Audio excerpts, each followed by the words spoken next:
Deus, graça e paz, irmãos. Tome assento, seja Deus louvado, engrandecido, exaltado para todos sempre, em nome de Jesus. Amém, meu irmão? Ele que não muda, Ele que não falha. Nós falhamos, nós erramos, Ele é fiel. Graças a Deus, Ele é fiel. Paulo disse isso a Timóteo: apesar das nossas infidelidades, Deus é fiel.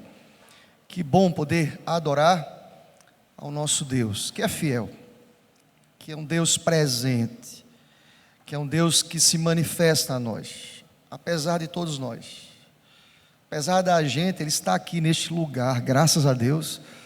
Ele habita no meio dos louvores, Ele fala através da palavra e iremos ouvir a sua voz através da ministração da palavra.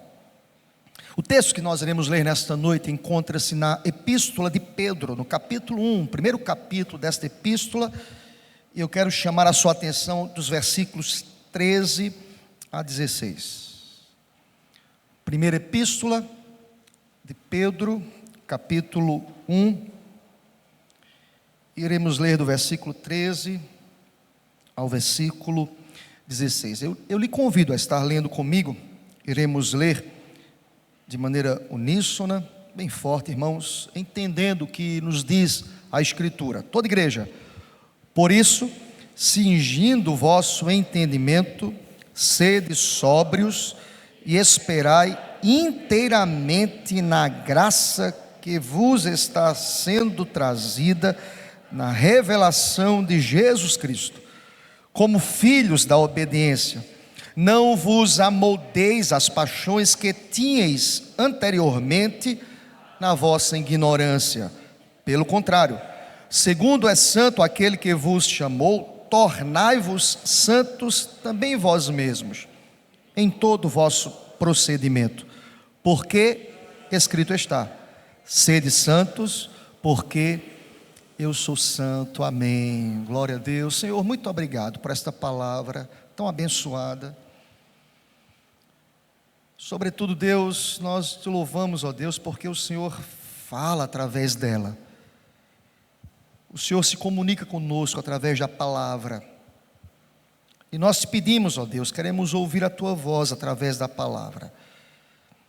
Que eu seja apenas instrumento em tuas mãos, ó Pai. E que a tua palavra possa moldar os nossos corações, para que possamos viver vida santa, separada deste mundo, honrando, glorificando e exaltando o teu nome através do nosso procedimento, Pai. Que tudo isto redunde em glória e louvor ao teu nome, Senhor. Fala conosco, em nome de Jesus. Amém, Senhor. Glória a Deus. Eu penso, irmãos, que um dos grandes desafios para a gente hoje, para todos nós, é ter uma vida santa dentro de uma sociedade extremamente corrompida. Viver uma vida ilibada. Eu acho que o grande desafio para todos nós é vivermos e enfrentarmos este mundo como cristãos. Se não bastasse as nossas lutas íntimas e pessoais, as lutas que são apresentadas a nós, que se oferecem diuturnamente. E eu penso, irmãos, que como crente, nós somos desafiados a vivermos de acordo com a palavra, com a Escritura. Esta palavra que nos diz de maneira muito clara como devemos nos portar diante desta sociedade extremamente corrompida. O mundo é uma sociedade arraigada, irmãos, em valores e padrões morais contrários aos nossos. É desafio, irmãos. No tempo de Pedro não era diferente. É um desafio viver como um probo, como alguém correto, como alguém íntegro no mundo arraigado em valores contrários. Em um mundo que tem uma cosmovisão diferente da nossa. Uma realidade que é, eu diria, frontalmente contrária à nossa. Nesse contexto, como igreja, nós entendemos, nós nos equiparamos no que diz respeito aos conceitos morais. Lá fora é diferente. Lá fora o desafio é outro. Lá fora o desafio é enorme, queridos. O mundo hostil, o mundo mergulhado na incredulidade, o mundo hedonista, materialista, o mundo que tenta desvirtuar de todas as maneiras aquilo que a Bíblia nos diz. E a Bíblia nos diz, irmãos, que a nossa luta, e nós precisamos ter esta consciência, ela não é contra carne e sangue. A nossa luta é contra principados, é contra potestades, é contra os dominadores deste mundo tenebroso, é contra as hostes espirituais da maldade nos lugares celestiais. Esta é a realidade que muitas vezes nós não conseguimos mensurar, mas nós entendemos que é uma luta incessante. Estamos cercados de anjos caídos, de demônios que nos atacam, que nos tentam e procuram nos desviar da vontade de Deus. Fora a nossa própria fraqueza, irmãos, a nossa própria inclinação, os nossos próprios desejos, o nosso medo, o nosso desânimo, a nossa desesperança, a nossa aflição, a paralisia que tenta tomar a alma, nós crentes muitas vezes, e essas coisas todas nos acometem de maneira que o maior desafio para as nossas vidas, sem sombra de dúvidas, como dizíamos no início, é vivermos uma vida como verdadeiros crentes em um mundo caído. Que desafio, irmãos! É entender que o mundo caído lê o Evangelho através de nós. É muito mais do que se reunir coletivamente, dominicalmente. Que prazer, irmãos, poder estar no dia do Senhor, na casa do Senhor. Mas o mundo lê o Evangelho através das nossas vidas. Há um livro muito interessante, há um tempo atrás eu o citei aqui na igreja, Sociedade Sem Pecado, John MacArthur Jr., Sociedade Sem Pecado. E o autor irá dizer o seguinte, ele diz que em nossa atual conjuntura, a sociedade está endurecida pelo engano do pecado. Ele diz mais, afasta, pelo contrário, ele fala mais, afasta a realidade do pecado e você eliminará a possibilidade de arrependimento. Resolve isso como? Afasta a realidade do pecado. Tudo é normal, tudo é possível, tudo é relativo. Se a gente afasta esta nomenclatura pecado, nós não iremos tratar sobre a possibilidade de arrependimento. Irmãos, as 3 marcas de uma igreja correta e séria. Eu dizia hoje na sala do batismo, como é que você sabe que está se preparando para o batismo, que esta igreja, a igreja presbiteriana do Brasil, é a igreja certa para você frequentar com a sua família? Eu fiz essa pergunta para eles. Como é que você sabe? Por que você está aqui? Eu posso estender essa pergunta para todos nós hoje à noite. Por que você diz que esta igreja é a igreja correta? Há 3 marcas que apontam para uma igreja correta. A primeira delas é uma igreja que expõe de forma fidedigna as Escrituras. Uma igreja que é comprometida com a palavra, uma igreja que expõe, uma igreja que olha para a palavra e entende que não se faz aqui uma exegese, ou seja, não se coloca no texto aquilo que nós queremos que o texto diga, mas é uma igreja que faz uma exegese. O que é exegese? É extrair do texto o que o texto quer nos dizer. A primeira marca de uma igreja séria, e aí você precisa balizar isso e entender se a sua igreja é uma igreja que expõe a palavra, que diz o que a palavra quer nos dizer. Esta é a primeira marca de uma igreja séria. A segunda marca de uma igreja séria é uma igreja que administra corretamente os sacramentos, esse meio de graça, que nós entendemos como igreja reformada, que são 2 sacramentos: batismo e ceia do Senhor. Sacramentos que foram instituídos pelo próprio Deus, orientados pelo próprio Deus, trazidos pelo Deus Todo-Poderoso, e Jesus nos orienta dessa forma. Quer entender uma igreja correta? É uma igreja que administra corretamente os 2 sacramentos, batismo e ceia do Senhor. Mas qual seria a terceira marca? Aí entra a palavra desta noite. A terceira marca, irmãos, é uma igreja que disciplina. Uma igreja que olha para a disciplina como um meio de graça, de bênção de Deus. A disciplina não tem como objetivo afastar o cristão, mas tem como objetivo corrigi-lo e trazê-lo ao trilho, ao caminho. Deus repreende a quem Ele ama, louvado seja Deus por isso. E nós entendemos que igreja séria é uma igreja que disciplina, que olha para a disciplina com muita seriedade, que entende que nós precisamos dar testemunho. Como dizia o autor do livro Sociedade Sem Pecado, afasta a realidade do pecado, e aí você elimina a possibilidade do arrependimento. Diz mais o autor: anula a doutrina da corrupção humana, e você invalidará o plano da salvação.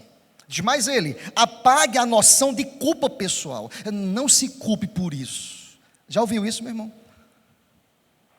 Tem igreja hoje que está mais preocupado com o cliente do que cuidar da alma do crente. Não se culpe, todo mundo faz isso. Anula a noção de culpa pessoal, e diz o autor do livro, e você eliminará a necessidade de um Salvador. Vocês percebem, irmãos? Nós vivemos hoje no desafio de que é necessário viver uma vida cristã balizada pela palavra de Deus. O texto que nós lemos hoje à noite, contrário a que o autor de Sociedade Sem Pecado apresenta como uma via, uma solução, como subterfúgio ao tratamento dos corações corrompidos, pecadores, inclinados ao mal, dizendo: olha, há muitas pessoas ou muitas igrejas estão desconsiderando a realidade do pecado. Tudo é normal. Todo mundo faz isso. Quem é filho já ouviu, né? Mas você não é todo mundo. Amém, meu irmão? Eu vou agora, permitam-me. Eu sei que tem pessoas mais experientes do que eu. Você não é todo mundo. Você é raça eleita e povo, propriedade exclusiva de Deus. Aleluia. Você é crente, meu irmão. Você foi salvo pela graça de Deus. Você não é todo mundo. Todo mundo faz. É muito radical. É muito duro. Vamos olhar para o texto.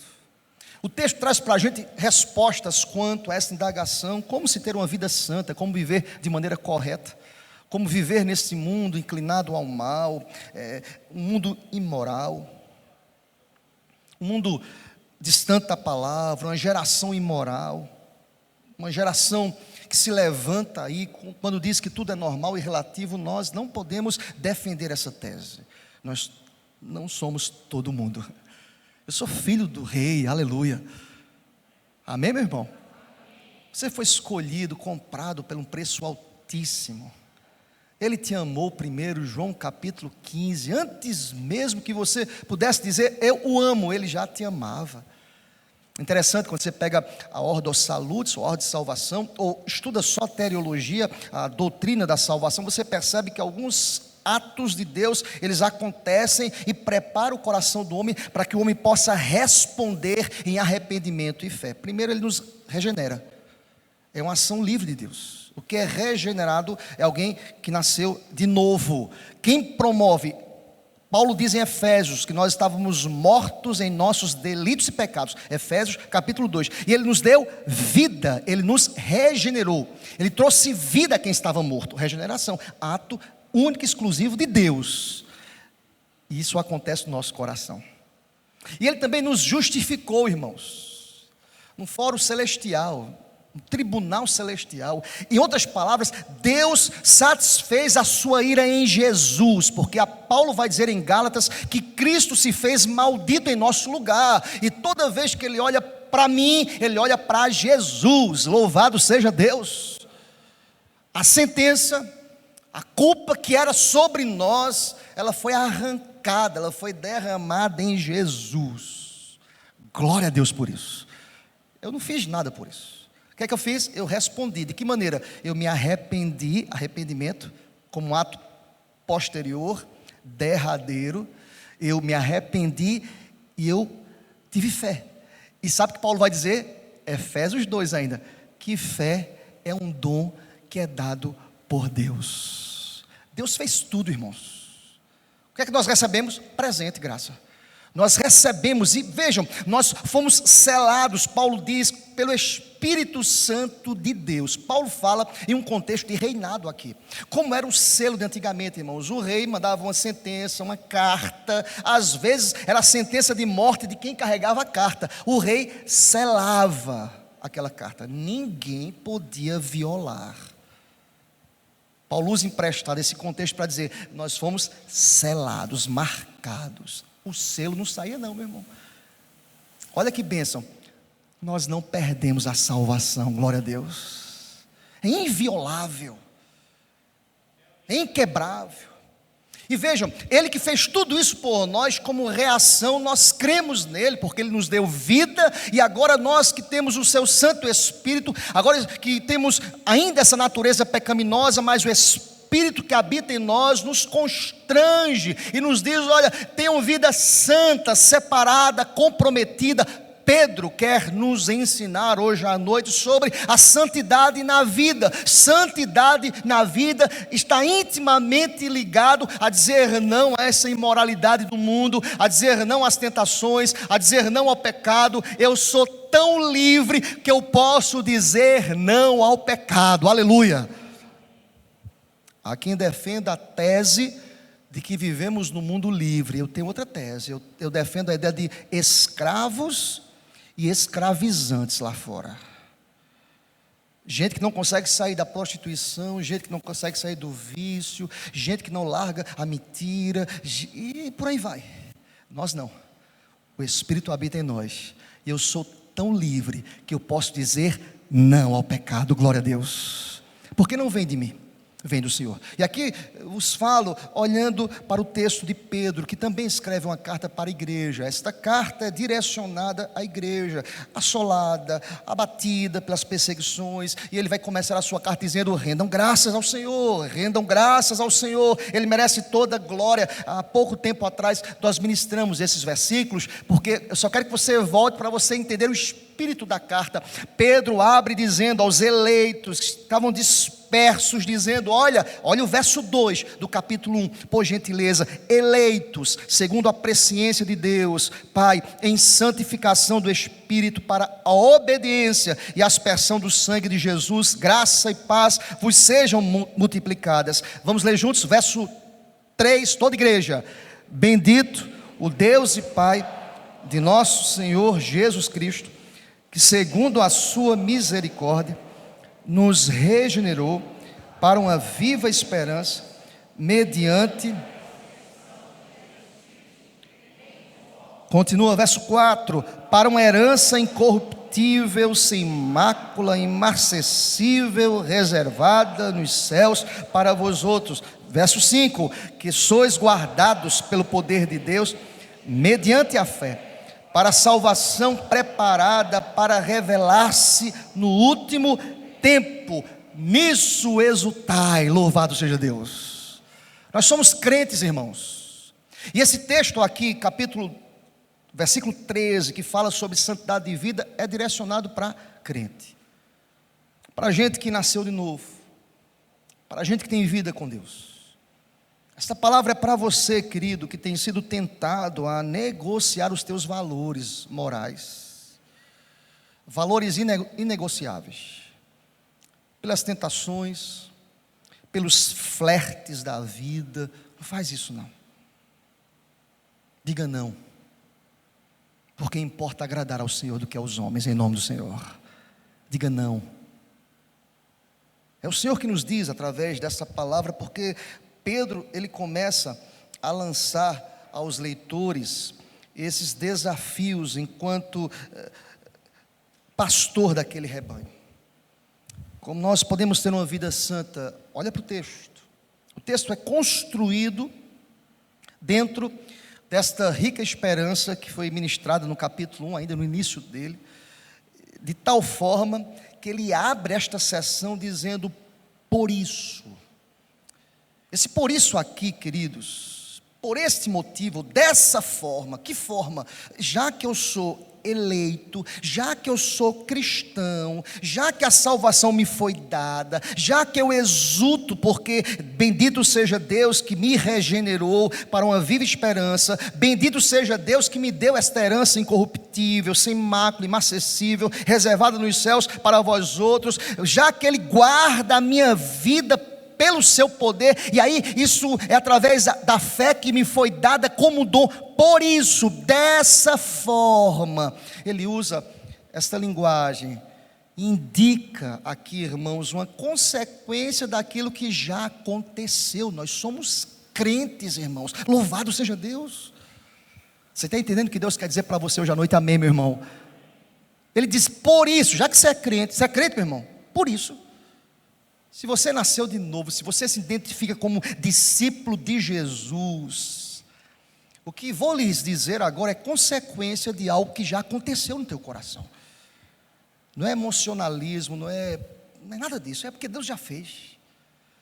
Eu não merecia, você também não merecia. Por isso, o que é que ele vai apresentar? Ele apresenta alguns desafios. Vamos entender hoje à noite, queridos, que o texto nos ensina. Ele começa dizendo, por isso, já que vocês são crentes, cingindo o vosso entendimento, versículo 13, parte A, cingindo o vosso entendimento. Olha a expressão, olha a figura de linguagem decorrente do fato de que os homens usavam longas vestes que muitas vezes atrapalhavam o andar, o trabalhar, o lutar, o batalhar. Veja, cingir é o mesmo que levantar essas vestes que atrapalham a minha caminhada, o meu desenrolar, o meu correr, o meu progredir. Às vezes o pecado é tão pesado que eu não consigo caminhar.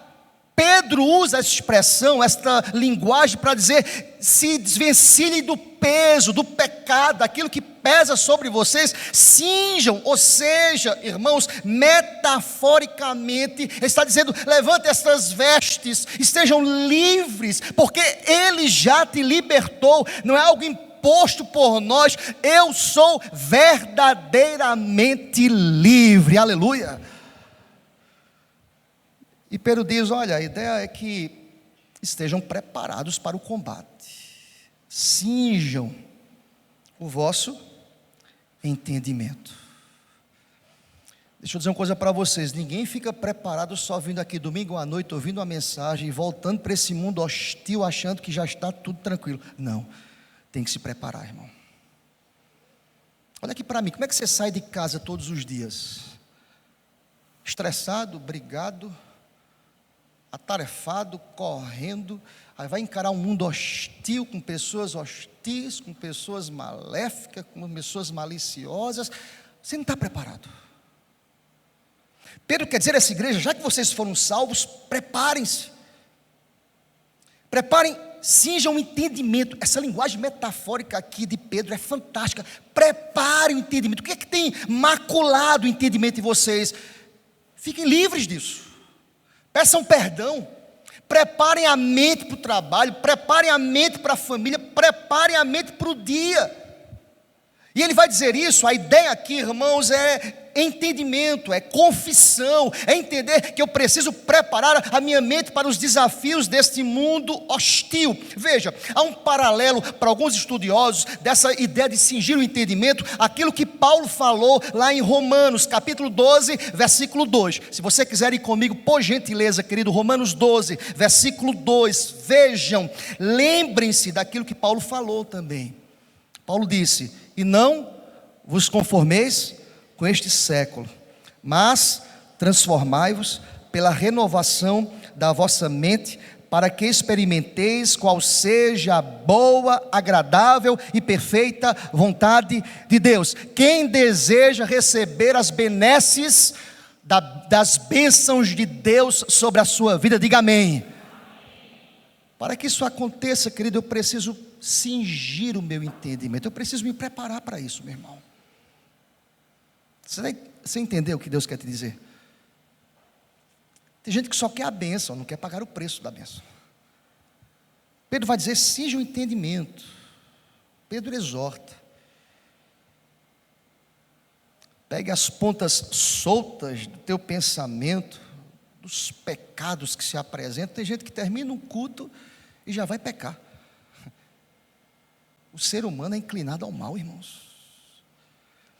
Tem gente que está no culto e está pecando. Ou estou falando alguma heresia aqui? Tem gente que está pecando no culto. E sabe que eu cito Isaías capítulo 1, porque o povo reunido em culto solene, Deus disse: eu não aceito levantar das mãos de vocês. Tem gente que está pecando na igreja. Cinjam o entendimento, não se conformem. Olha outro texto paralelo a isso, a pensamento, a cingir o entendimento, Filipenses capítulo 8, 4, 8, no que pensar? Pensem no que é verdadeiro, pensem no que é justo, coisas nobres, justas, puras, amáveis e de boa fama, isso deve ocupar o nosso pensamento. Pedro abre esta sessão falando sobre vida santa, dizendo para crentes: por isso, dessa forma, se vocês foram alcançados pela graça de Deus, preparem os vossos pensamentos, em nome do Senhor. Mas uma outra ideia também no texto, ele diz mais: sede sóbrios. Olha para o texto, essas orientações iniciais aqui de Pedro: seja sóbrio. Essa palavra sóbrio, eu estava estudando ela, irmãos, no original. É uma das palavras favoritas do apóstolo Pedro nessa carta. E sóbrio aqui, literalmente, note bem, significa: esteja livre da influência de entorpecentes. Eu fiquei pensando sobre isso, irmãos. Pedro diz: fiquem livres. A ideia aqui é uma aplicação espiritual. Sejam livres daquilo que entorpece, que ilude, que vem ludibriar os teus pensamentos. Esteja livre disso. Tem muita gente entorpecido pelo pecado, tem muita gente entorpecido pelas mazelas desse mundo, tem muita gente entorpecido pelas propostas deste mundo. Paulo diz: sejam sóbrios. Para todo mundo é muito normal, é relativo, é natural, todo mundo faz. Você não é todo mundo, aleluia. Sejam sóbrios, acordem. É como se Pedro estivesse chacoalhando os leitores: acordem. Mas pastor, como é difícil ser sóbrio no mundo entorpecido e adormecido pelo pecado. Por isso que ele diz: olha, Deus já te salvou, você está preparado para encarar este mundo, porque Deus está conosco, aleluia. Sejam sóbrios, além de cingir o entendimento, sejam livres. Paulo diz: sejam sóbrios. Pedro diz: seja sóbrio. Se você for no capítulo 5 ainda de Pedro, vai comigo rapidinho para você entender o que eu quero lhe dizer. Capítulo 5. Olha comigo o verso 8. Olha de novo Pedro usando a palavra sóbrio. Leiam por gentileza. Olha a ideia aqui é muito clara e ela se estende, o leque se abre quando nós chegamos neste verso 8, tratando exatamente pelas investidas do maligno. Vamos ler juntos, irmãos, versículo 8, toda igreja: sede sóbrios e vigilantes, o diabo, vosso adversário, anda em derredor como leão que ruge procurando alguém para... Lê o verso 9, por favor, querido. Resisti-lhe firmes na fé, certos de que sofrimentos iguais aos vossos estão se cumprindo na vossa irmandade espalhada. Sejam sóbrios. Vejam, Pedro está tratando sobre santidade e diz assim: acordem, acorda. Se fosse numa igreja dessas aí, emergentes, ele diz assim: olhe para o seu irmão e diga: acorde. Mas deixa que eu digo: acorda, meu irmão, seja sóbrio. O diabo está ao nosso derredor, querendo devorar, destruir, arrasar, derrotar. Olha, o texto diz assim: ele está procurando, e às vezes ele procura dentro da igreja. É verdade ou não é, irmãos? Ele quer derrubar, ele quer destruir, ele quer desestruturar. E Pedro, ele usa essa expressão para dizer: olha, não fiquem entorpecidos pelas tentações, pelo pecado. Acordem. Ele já nos deu vida, aleluia, acordem. Ele já nos trouxe a consciência, e bendito seja o nome do Senhor. Olha a ideia de Pedro aqui. Olha, o inimigo está ao nosso derredor. E presta atenção, querido. Quando a igreja é inserida no mundo, ela está em território inimigo. Por isso que a igreja tem que ser controlada pelo poder do Espírito Santo de Deus, aleluia. E não por intoxicação de qualquer espécie. Pedro diz: sejam sóbrios. Vejam, o texto continua, e o versículo 13 irá dizer: olha comigo, esperai. Olha comigo, verso 13, ainda do capítulo 1. Esperai inteiramente na graça que vos está trazida na revelação de Jesus Cristo. Irmãos, a graça é a motivação para uma vida santa. Espere em Deus, busque a Deus. Como cingir o entendimento, pastor? Como ter sobriedade no mundo que está tão entorpecido pelo pecado? Graça, favor, manifestação, perdão, força que vem de Deus. Em Cristo nós podemos viver de maneira sóbria. Em Cristo nós somos mais do que vencedores, aleluia. Nós precisamos depender da graça. Pedro irá dizer aqui: estejam inteiramente na graça, esperai na graça, buscai a graça, se submetam à graça, estejam envolvidos pela graça, para que vocês possam suportar as intempéries da vida, é viver na esperança da glória. Deus, estou sendo tentado, mas Deus ajuda-me. Deus, a tentação veio para a minha mente. Deus, que eu possa cingir o meu entendimento. Deus, o mundo, todo mundo faz isso, mas me dá sobriedade. Ser sóbrio no mundo entorpecido é um desafio, irmãos. Quando todo mundo desvia, você diz: eu não, eu sou sóbrio, eu sou crente, eu não sou todo mundo. Quando alguém lá no teu trabalho flerta, peca, trai, é infiel no casamento, você diz: eu não, eu sou crente, louvado seja Deus. Você está entendendo o que Deus quer nos dizer hoje à noite? Amém, meu irmão? É ser sóbrio, é dar um grito, num bom sentido. Se existe um bom sentido por um grito, é dizer: não, comigo não. Eu estou em pé porque a graça de Deus me sustém, aleluia. É fugir.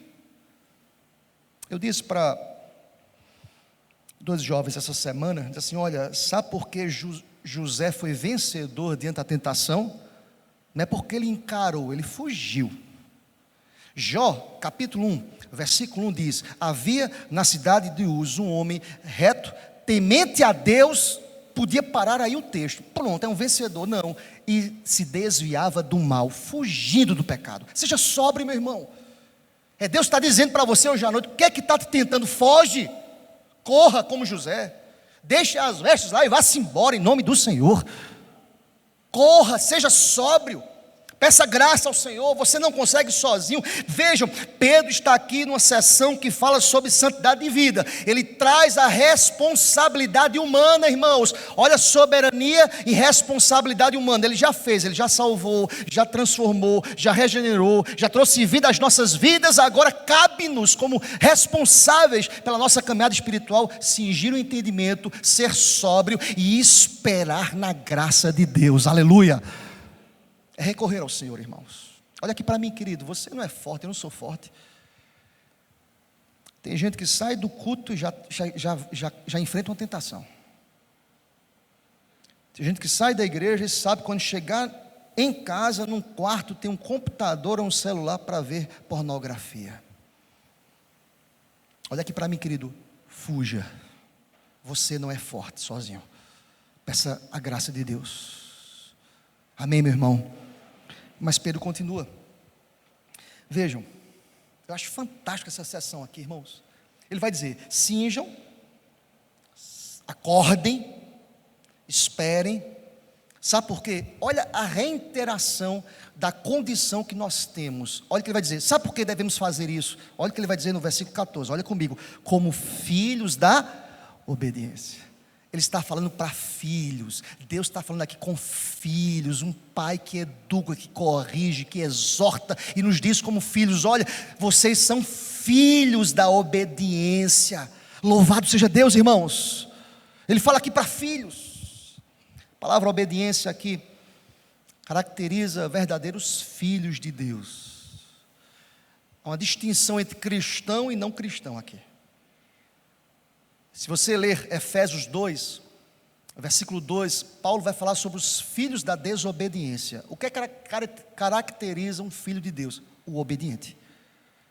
Você pode ouvir sermão todo domingo aqui, meu irmão, ouvir, ficar expert, saber montar um sermão. Se você não vive esse sermão, você está sendo desobediente.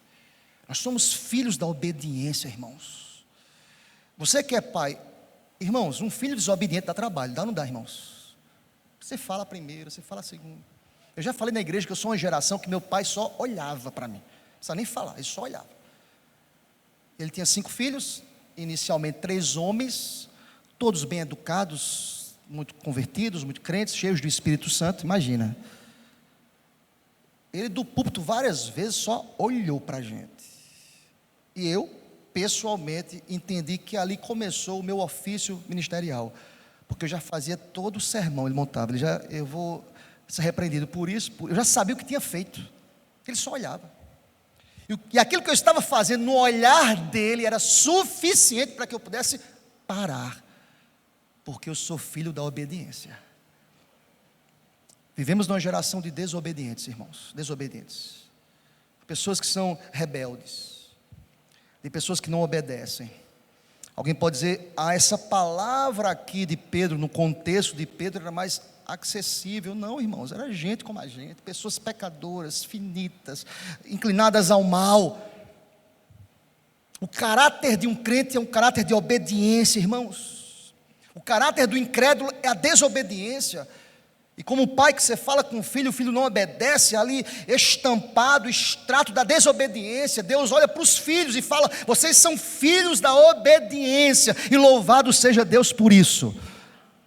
Se você volta um pouquinho aí, olha a ideia de Pedro, fantástico, ele está construindo uma ideia para filhos. Olha o capítulo 1, versículo 2, volta um pouquinho aí. O texto diz, eleitos, acompanha comigo, irmãos, olha a lógica de Pedro, vocês foram eleitos, segundo a presciência de Deus e Pai, em santificação do Espírito, para o que, irmãos? Para a obediência. Se tem pessoas e crentes desobedientes, é porque essa pessoa nunca nasceu de novo, irmãos. Eu falo isso com know-how, eu sou pastor. Tem ovelha desobediente, irmãos. Você tem que me dar graça, Senhor. Empurra. Mas nós somos crentes e Pedro constrói essa ideia dizendo, olha, vocês foram eleitos para a obediência. Olha a lógica, se vocês foram eleitos para a obediência, olha o que ele vai dizer a partir da continuidade do versículo 14. Olha comigo, se vocês são crentes, são obedientes, e são crentes e filhos obedientes, olha o que diz a palavra, olha o que diz Pedro, não vos amoldeis as paixões que tinhas anteriormente na vossa ignorância. Nós somos novas criaturas, aleluia. Nós somos crentes, irmãos, não tomem a forma. Vocês não podem ser imitadores do mundo, amoldando-se ao mundo, aos padrões, aos prazeres. Lembra de Romanos 12:2? Não se conformem. A causa disso, irmãos, é a ignorância, o conhecimento da palavra que nós temos. A ignorância da palavra traz tolerância. Vou repetir, a ignorância da palavra traz tolerância. Irmãos, olha para mim, nós não podemos tolerar o pecado. Deus é santo, irmãos, 3 vezes santo.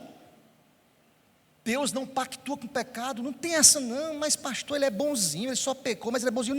Não toleramos o pecado, não podemos com os nossos próprios pecados, irmãos. Nós precisamos dizer o que Isaías disse, tem misericórdia, eu sou impuro e habito no meio de pessoas de impuros lábios. Veja o que Pedro está dizendo aqui, irmãos, ele está dizendo o seguinte, incrédulo, ele é desprovido de percepção, de direção espiritual. Desta forma o incrédulo se entrega às paixões carnais e mundanas. Você não é todo mundo, meu irmão. Olha aqui para mim, você é filho. Você foi comprado pelo preço precioso do sangue de Jesus, aleluia. Quem sabe você está aqui hoje à noite dizendo, pastor, eu não tenho forças. Eu não sei como desvencilhar. Eu quero te dar uma orientação espiritual e pastoral. Você é filho? Você nasceu de novo? Obedeça, fuja, seja sóbrio, cinja o entendimento, acorde. Um abismo chama outro, e daqui a pouco você está envolvido no pecado. Não flerte com o pecado, irmãos. Não tem gente forte aqui não. Nós somos pecadores, por natureza. Estamos inclinados ao mal. Não flerte com o pecado. Tem crente que fica flertando, eu vou até ali, eu sei onde eu consigo, até aqui eu vou. Eu me garanto. Diga isso não. Quando a Bíblia diz maldito homem confia no outro homem, coloque-se, maldito homem. A suficiência vem da graça do Senhor. Se você crê nisso, diga amém, eu creio. Irmãos, Pedro está orientando essa igreja a dizer: fujam, não tomem a forma das paixões do mundo, irmãos. Tudo ficou muito natural, a palavrinha aqui abençoada também para todos nós.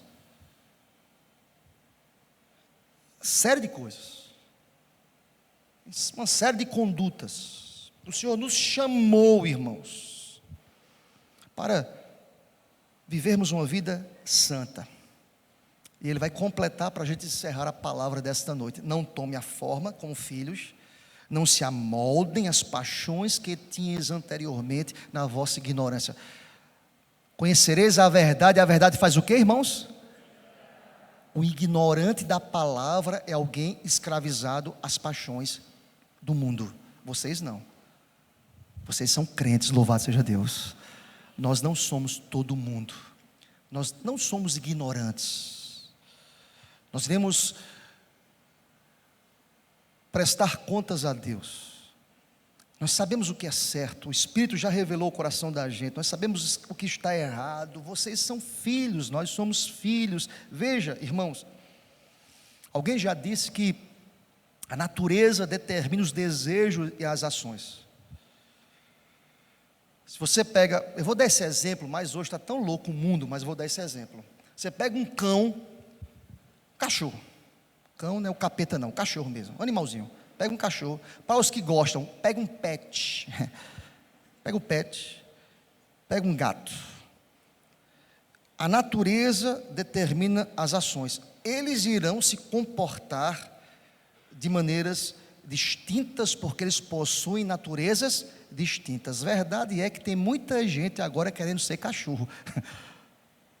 Vez por outra eu vejo reportagem que o povo, na coleira, o pessoal andando como cachorro. Meu Deus do céu. Maranata, ora vem Senhor Jesus, meu Deus do céu. Mas usando ainda, naquela versão antiga, cachorro era cachorro e gato era gato, naquela versão lá da Arca de Noé, animal era animal. Cachorro e gato, cada um reage à sua própria natureza. Sabe o que Pedro quer dizer aqui? A nossa natureza foi transformada pela graça de Deus. Você não se comporta mais como alguém do mundo, você não vive mais nas trevas. Agora a luz toma o coração da gente de tal forma que nós não somos conduzidos pelas paixões deste mundo. Quem nos conduz é o Espírito Santo de Deus, aleluia. Olha o que ele vai dizer, vamos fechar o texto. Pelo contrário, olha o verso 15, olha o contraponto aqui de Pedro, fantástico. Pelo contrário, vocês são filhos. Quem é o nosso Pai, irmãos? Deus. Segundo é santo, aquele que vos chamou, tornai-vos santos também vós mesmos.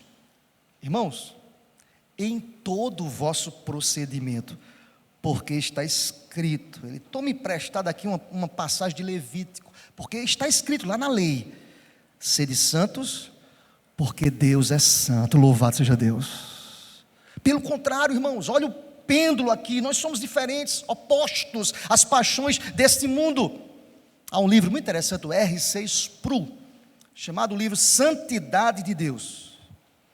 Ele vai dizer, R.C. Sproul, que não há nenhum outro atributo tão elevado como a santidade de Deus. Ele vai dizer que todos os outros atributos são determinados pela santidade de Deus. Esse Deus que é amor, que é eterno, que é misericordioso, mas em nenhuma passagem da Escritura, por mais que entendamos que Ele é amor, nós encontramos a ênfase dizendo amor, amor, amor, eterno, eterno, eterno. Mas Isaías 6,3 diz que Deus, Ele é santo, santo, santo, é o Senhor dos exércitos, e toda a terra está cheia de sua glória, aleluia. Pedro toma aqui uma passagem central da antiga aliança. Israel como povo de Deus deveria ser santo.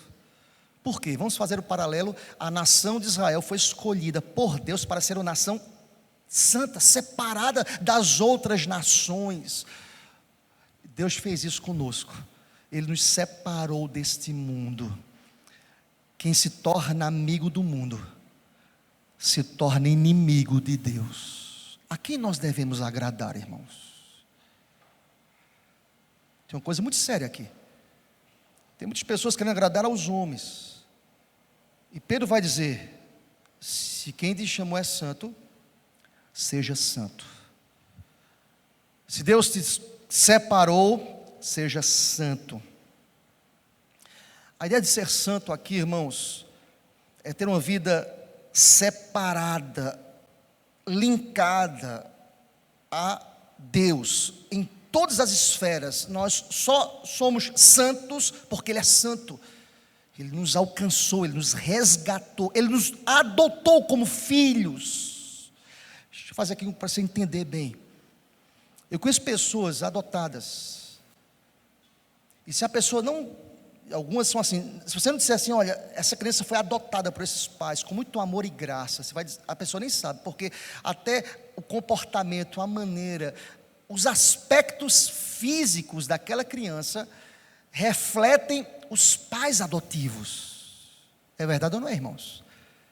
Quando Deus nos adotou, para você entender, nós refletimos a graça, a misericórdia, a santidade do Pai que nos adotou. Louvado seja Deus. Se você não expressa isso na sua vida, você não é filho de Deus. Eu quero concluir essa palavra lhe dizendo hoje à noite: se eu desejo ser santo, eu só vou conseguir ter uma vida santa se eu me aproximar do meu Pai, se eu conhecer o meu Pai, se eu estudar acerca do meu Pai, se eu entender os seus atributos, se eu me aprofundar acerca daquilo que o meu Pai revelou acerca dele mesmo. Quer ser santo? Em nome do Senhor, aproxime-se do Pai, conheça o Pai, estude o Pai, se aprofunde no conhecimento do Pai, e tenha certeza, a cada dia a nossa carne será morta, mortificada, e o nome do Senhor será honrado e glorificado através das nossas vidas. Seja Deus glorificado e exaltado para sempre. Amém. Fica em pé, querido.